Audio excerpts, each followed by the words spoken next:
and a small group of people can secretly, behind closed doors, yes!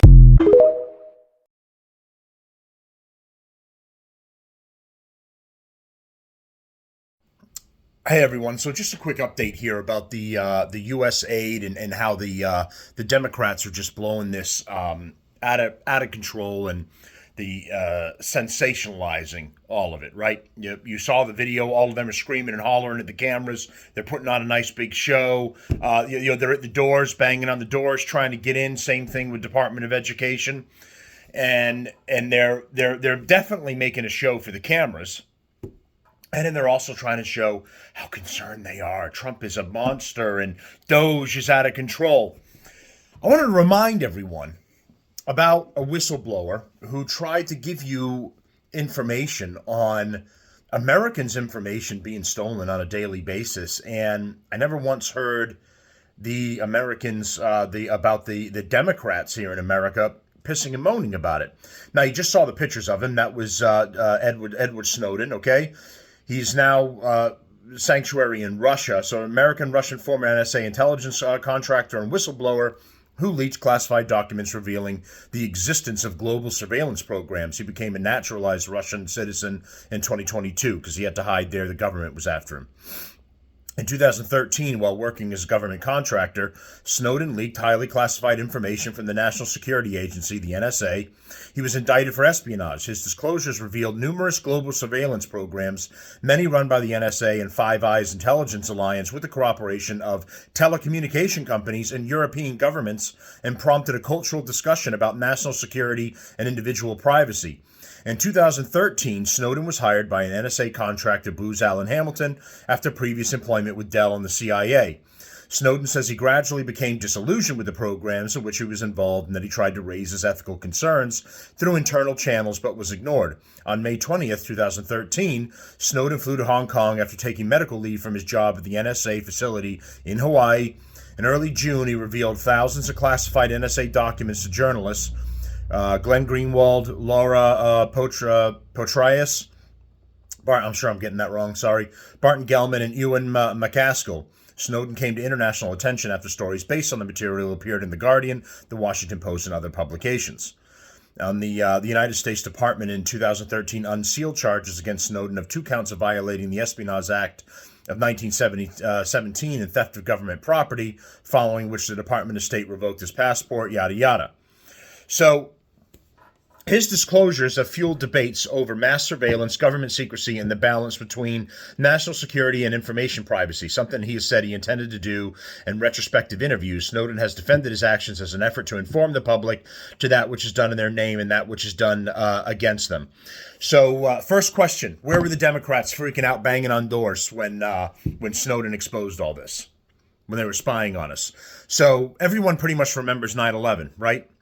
Right after that, the government introduced the Patriot Act. Patriot Act was meant to have the authority to investigate Americans or people in America that were believed to be part of a criminal or terrorist organization and have the authority, without getting warrants, wiretaps, etc., to watch and investigate all these people. Now, being a government agency, a government program, what did it turn into?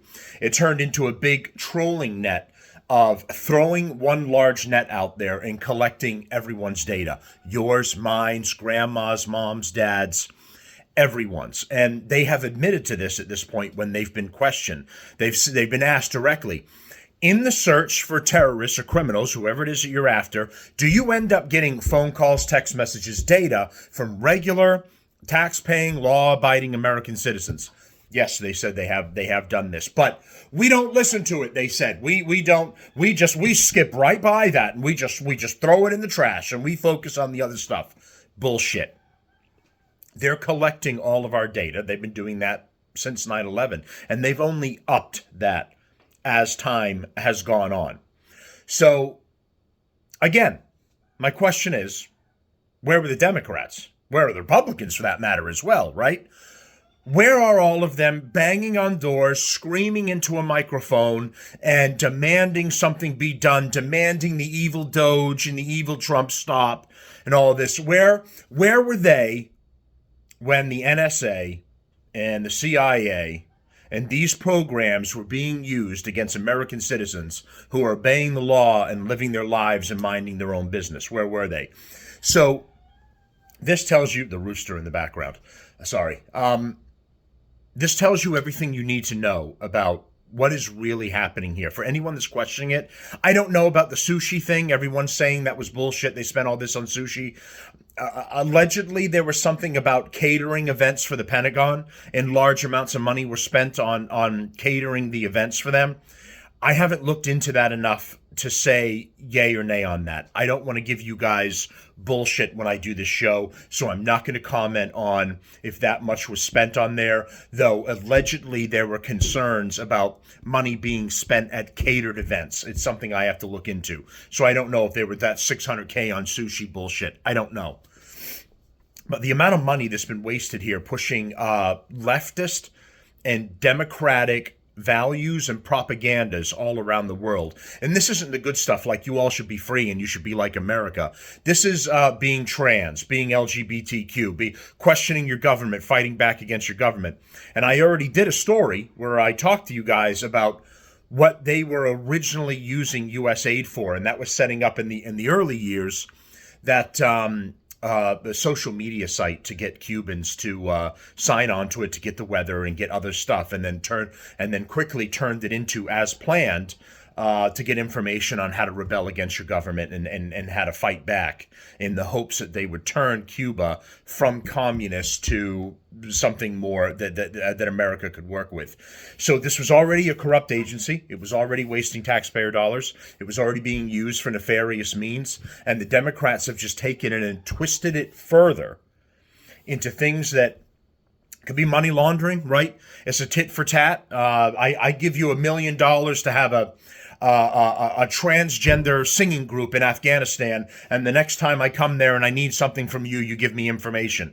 Or we're going to have, whatever program in Ukraine, and then when it comes time back around for you to scratch my back for what I did, I get something from you too. This is a quid pro quo that's going on through pretty much democratic channels of wasting and abusing taxpayer dollars, using it to fund their own ideologies and their own narratives that they have been pushing for. So don't let this show and spectacle fool you in any way. The proof is right there in front of you. When you have the government actually spying on you, actually getting your phone calls and text messages, Democrats are quiet as a church mouse. When you delve into everything they're doing and you expose their corruption and the money that's being wasted, they're banging on doors, screaming into microphones, and demanding justice for the American people. That tells you everything you need to know, folks. Don't need to say anything else about Usaid other than shut that shit down, cut it off, and cut off the corrupt Democrats' money supply.